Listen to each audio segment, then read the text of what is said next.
జపం 3 రకాలు. మొదటిది అందరికీ వినపడేలా చేసేది, దాన్ని వాచక జపం అంటారు. రెండవది పెదవులు కదుపుతూ ధ్వని బయటవారికి వినపడకుండా చేసేది పుపాంశు జపం అంటారు. మూడవది పెదవులు కూడా కదపకుండా తనలో తనే జపించుకోవడం మానస జపం అంటారు. జపం చేయటానికి ముందు, ముగించిన తర్వాత ప్రాణాయామం చేయడం మంచిది. జపాన్ని 40 సార్లు కానీ, 5 సార్లు కానీ, కనీసం 3 సార్లు కానీ చేయాలి.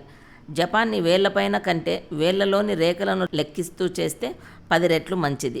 మనులు, స్ఫటికాలు, ముత్యాలు, బంగారు జపమాలల కంటే రుద్రాక్ష జపమాలతో చేస్తే ఆ ఫలాన్ని మనమే కాదు, శివుడు కూడా చెప్పలేడట. 108 రుద్రాక్షమాల జపం చేస్తే సర్వశ్రేష్టం.